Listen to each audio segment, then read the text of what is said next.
जी sorry, मौजूदा दीवान से मैं माजरत चाहता हूँ। हम बात कर रहे थे औज़ बिल्लाहि मिनश शैतानिर रजीम, बिस्मिल्लाहिर रहमानिर रहीम। क्रॉनिक अपर लिम्ब सिंड्रोम, इस कंडीशन को रिपीटेड स्ट्रेन इंजरी के नाम भी दिया जाता है और इससे दोनों बाजुओं में दर्द होता है। पहले कोहनी या गर्दन में दर्द होता है, फिर बाजुओं में शुरू होता है और वक़्त गुजरने के साथ साथ दोनों बाजुओं के जोड़ों में और दूसरे जोड़ों में भी तकरीबन ख़तरनाक दर्द जो है वो शुरू हो जाता है और इससे सख्त तकलीफ़ होती है। यह दर्द उन पेशेवरों को होता है जो कीबोर्ड पर काम करते हैं, नाच गाने वालों को होता है जो बग़ैर वक्फे से लगातार करते हैं, मिडल मैनेजर्स को काम करने में काफ़ी दुश्वारी होती है और ये हालत सारी दुनिया में है। काम शुरू करते वक्त दिक्कत महसूस होती है और परेशानी बढ़ती है। हुक्मा हजरात और डॉक्टर हजरात को, तबीब को, इलाज करने वाले को मरीज़ को मशवरा देना चाहिए कि वो थोड़े वक्फे के लिए काम बंद कर दे, उस वक़्त काम को दोबारा शुरू किया जाए जब दर्द रुक जाए। इसके लिए दर्द ख़त्म करने वाली अद्वियात बड़ी एहतियात से इस्तेमाल की जाएँ। काम करना, स्क्रीन और कीबोर्ड को दोबारा दुरुस्त किया जाए जिससे काम में तकलीफ़ ना हो। गाने वालों को अपने औकात में नज़र ख़ानी करनी चाहिए, मगर कमी करनी चाहिए, लेकिन मुकम्मल बंद नहीं करना चाहिए वरना जोड़ जो है वो जुड़ जाए। पोलीमाइअल्जिया यूमेटिका, इस कंडीशन में दोनों कंधे, गर्दन, हिप्स, लंबर स्पाइन में फ़ौरन दर्द शुरू हो जाता है। ये अलामत अमूमन सुबह के वक्त ज़्यादा होती जब आदमी सोकर उठता है, आधे घंटे तक रहती हैं। मरीज़ की हिस्ट्री से ये पूछने से तशख़ीस में आसानी होती है और मरीज़ की उम्र, ये मर्ज़ जिस लोगों को होता है उसकी उम्र 50 साल से ऊपर होती है। अलामत इस मर्ज़ की मरीज़ के सारे जिस्म में तशन्नुज, खिंचाव और बुखार उसको होता है। बीमारी में वज़न कम होने लगता है, दबाव बढ़ता है, अक्सर बार बार पसीना आता है। अगर मरीज़ का इलाज वक़्त पर ना किया जाए तो मरीज़ को बहुत ज़्यादा कमज़ोरी हो जाती है।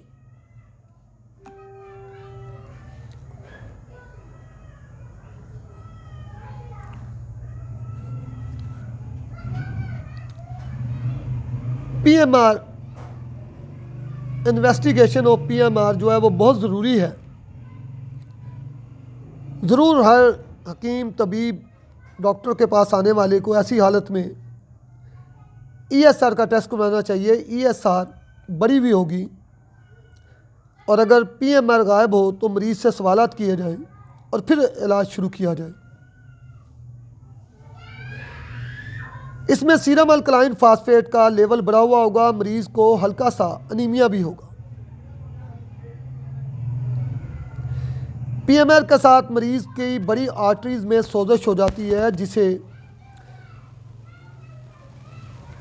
GCA आर्टरीज़ की इन्फेक्शन कहते हैं। इसकी अलामत मैं आपको बताता हूँ। मरीज़ के अंदर जो पाई जाती हैं, मरीज़ के सर में शदीद दर्द होता है, खोपड़ी सख्त हो जाती है, खाना खाने वक़्त सुकड़ता है, एक या दो आर्टरीज़ में सोजश और सख्ती पैदा होती है, मरीज़ को बेचैनी, थकावट और बुखार होता है। अगर ओफ्थाल्म आर्टरीज़ मुलव्वस हो जाए तो बिनाई मुतासर होगी। अगर PMR का इलाज करते वक्त मरीज़ के सर में एक तरफ शदीद दर्द हो तो उस दर्द को GCA ख्याल किया जाना चाहिए। यह ना ख्याल किया जाए कि टेंशन का दर्द, आम जो टेंशन होती है उसकी वजह से। इन तमाम अवामल के साथ मैं यहाँ पर कावासाकी डिज़ीज़ का जिक्र ज़रूर करूँगा।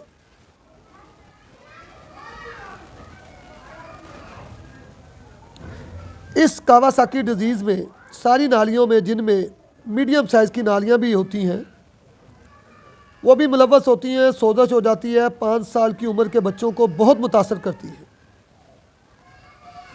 और ख़ास तौर पर यह बीमारी जापान में आम तौर पर पाई जाती है और उसके अलावा सारी दुनिया में आम है, बालगों को भी हो जाती है।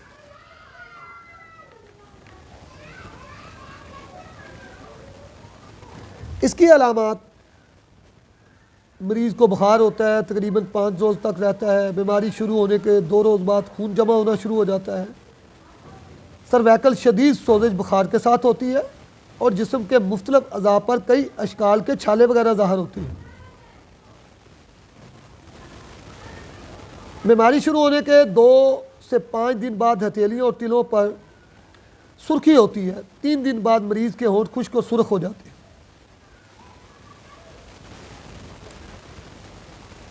अगर इन तमाम चीज़ों में ये 5 अलामतें पाई जाएं तो तशख़ीस हो जाती है।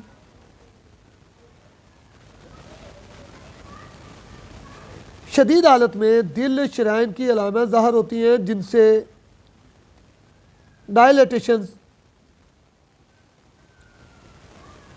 जो मरीज़ को होती है, तो मरीज़ को डायरिया और पेशाब में शक्कर आना, छोटी उंगलियों में दर्द और गर्दन तोड़ बुखार वगैरह का सिलसिला शुरू हो जाता है। इसी तरह नौ उम्र बच्चों का जो जोड़ों का दर्द है, स्टिल्स की बीमारी जिसको कहते हैं, ये 5 साल की उम्र के बच्चों, लड़कियों दोनों को बहुत मुतासर करती है और लड़कियां ज़्यादा मुतासर होती हैं। और बालगों में ये बीमारी जो है ना, वो शाज़ो नाज़र होती है। बच्चों को शाम के वक़्त इल्लत वाला बुखार, जिस्म पर पिलक जैसे दाने पिंक रंग के होते हैं, वो छोटे छोटे गर्म दाने, छाले और साथ उजलाती दर्द, जोड़ों का दर्द, आर्टरीज़ का दर्द वगैरह होता है। ESR का अगर टेस्ट करवाएंगे इसमें बढ़ा हुआ होता है।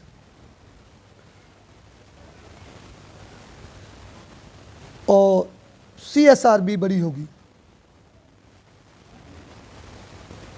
इसके अंदर थ्रोम्बोसाइटोसिस नुमायाँ होंगे। जोड़ों में का जो कम दर्द है, यह कंडीशन JIA कि 50 to 60% उसमें होती है, लेकिन बहुत कम ज़्यादा 4 या कम जोड़ों पर असरअंदाज होती है, जिनमें घुटने, टुकने, कलाइयाँ वगैरह शामिल। यह ज़्यादातर लड़कियों को मुतासर करती है, जिनकी उम्र की हद 3 साल होती है। ये खुद भी ठीक हो जाती है और ख़त्म भी हो जाती है अगर इसका बर वक़्त इलाज ना किया जाए। तो इससे एक नुकसान होता है कि बेनाइज वगैरह जो है वो इससे चली जाती है। और अगर इस कंडीशन का बर वक़्त इलाज ना किया जाए तो तकरीबन 6 माह के बाद दूसरे जोड़ों तक ये फैल जाती है। ये नुकसानज़दा हालत होती है।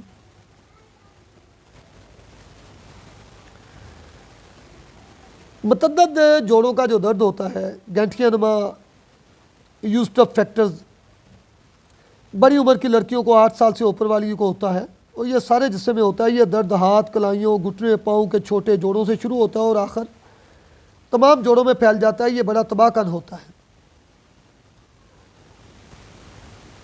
इसका फौरी इलाज करना चाहिए। गंठियानुमा नेगेटिव फैक्टर भी आम है। ये 12 साल की कम उम्र लड़कियों को होता है, लेकिन हर उम्र में हो सकता है। ANA यानी ऑटो न्यूक्लियर इम्यून सिस्टम जो होता है वो पॉजिटिव हो सकती है और उनकी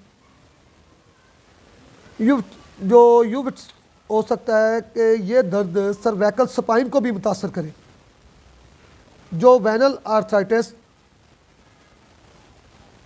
से मुतलका एक दर्द है जिसे एंथेलाइटिस कहते हैं। और ये छोटी और बड़ी उम्र की लड़कियों को होता है। HLA-B27 से तल्लुक़ रखता है। अंदरूनी यूट्रस को नुकसान पहुंचता है इससे। ये बचपन की एंकीलूजिंग से मिलता जुलता है। 3 में से 1 को बलोगत में रीढ़ की हड्डी की बीमारी होती है।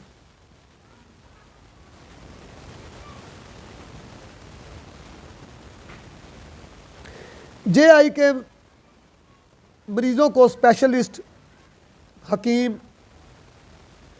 तबीब और जोड़ों के डॉक्टर से रजू ज़रूर करना चाहिए और प्रोग्राम और बर वक़्त करना चाहिए ताकि आइंदा अमल में मजूरी ना हो।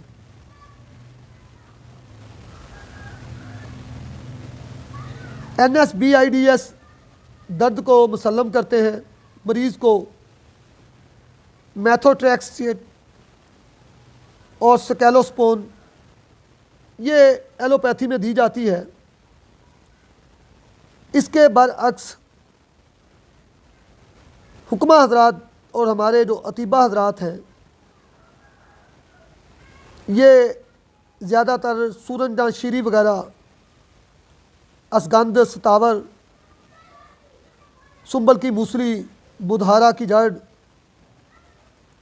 और इन चीज़ों से मदद ले सकते हैं ताकि मरीज़ के दर्द को जैनियन तरीके से खून के अंदर शामिल करके उसको रोका जा सके। एलोपैथी में अगर बीमारी ये जिस्म में सराहियत कर जाती है तो मरीज़ को कार्टिकोस्टेरॉइड्स वगैरह देते हैं।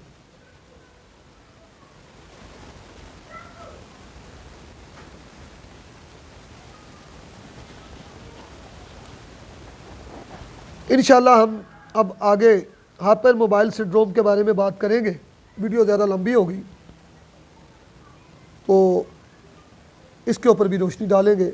यह चैप्टर ख़त्म होने के बाद कैंसर के टॉपिक के ऊपर तमाम कैंसर की अलामात पर बात करेंगे। वमा अलैना इल्लल बलाग।